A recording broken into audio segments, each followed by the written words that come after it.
of us is drinking coffee, and one of us is not. Can you guess who?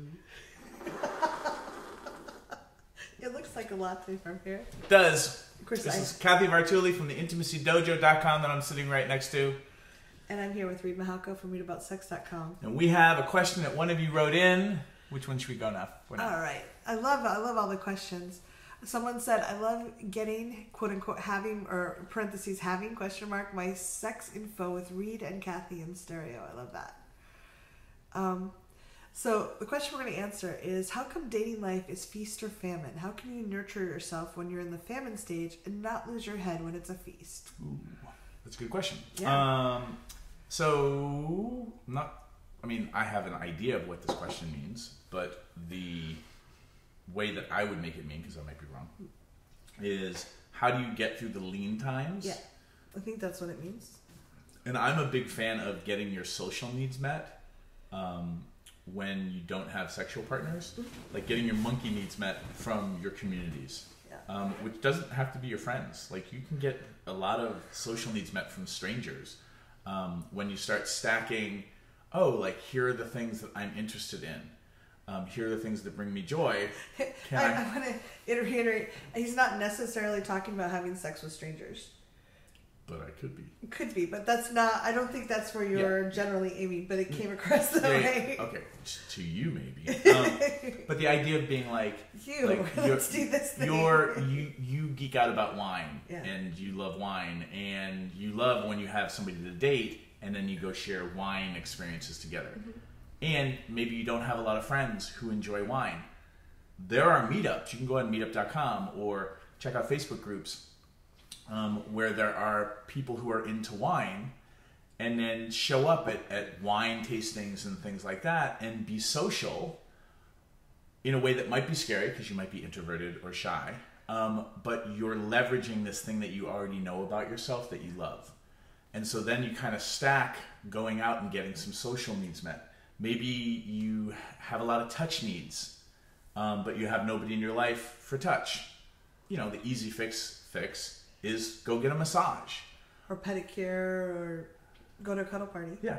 Or like go to this is not the same as massage, but like, do you have nieces and nephews? Go. And play the human jungle gym with some kids. You know, not the same as adult touch, but it's touch and socializing, which go a long way to help make starving, those lean times when you don't have somebody to date, easier. The analogy for me is, if there's no food, but at least there's water, you can take care of the thirst, which will help you hopefully sustain yourself until you find the food. I think that's really important because I think a lot of adults are socialized to think that if you don't get sexual touch, you're starving. Versus like playing innocently with your nieces and nephews and kind of tussling and wrestling, their skin hunger can get fulfilled. Like we can actually, and it's fun for them. It's good for kids to like have hugs and cuddles and snuggles and read a book together. And I think that a lot of times we as adults collapse that if I'm not getting sex, then I'm as adult not getting my needs met. When people don't actually die, if they don't actually have sex, they just sometimes get grumpy.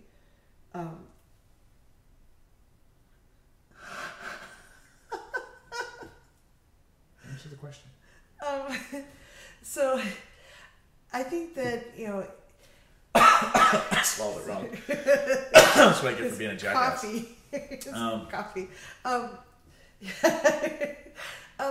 And notice lean times, like what are you doing during those times? Are you, I've created them for myself, not even consciously, where I was just kind of waiting for someone to appear in my life. I wasn't going out as much. I wasn't telling my friends, hey, I'm looking for fun people to hang out with and date. Can you invite me to things? Can you introduce me to cool people you think I'd like? So, and then the times that were less lean in general for me, I was going out more. I was telling people I wanted to date. I was on OkCupid. And there are certainly times where you're like, I'm just not meeting anyone. But I think when we're hungry, it's harder to meet people. Yeah. It's like we're like, and people are scared because you're like, oh my God. And I've gone out on a lot of dates with people that just like, they were so hungry. It was like, I feel scared to open up. Mm-hmm. So yeah, I mean, again, these are all just ideas. Yeah. You're not broken if these ideas don't work for you. And generally speaking, getting your social needs met from lots of different sources, rather than having one friend or one person be your like only supplier of touch or going out and trying new things. This is tricky, right? Because definitely with romantic relationships, things are really screwy because the conventional thinking is you will be my only supplier of these intimate needs, which is starting to become less, like we're talking about how that can be unhealthy. For some people. But, and having a monogamous relationship where this person is your sole erotic support, but having friends, having not community. having one person who's your only conduit of all abundance. Yeah, but we also do this for like friendships and stuff. Like you have your bestie, and they are your bestie for everything. Which again is just like, hey, totally cool that you have a bestie, but are they the only supply line for all this other stuff? Like you won't go to a movie without that person. Yeah. Last but not least, this is actually just popped into my head, but this is what I was trying to figure out. I was like, what is that thing? Go volunteer. Yeah. Like, this is going to sound so, like, why is he saying this?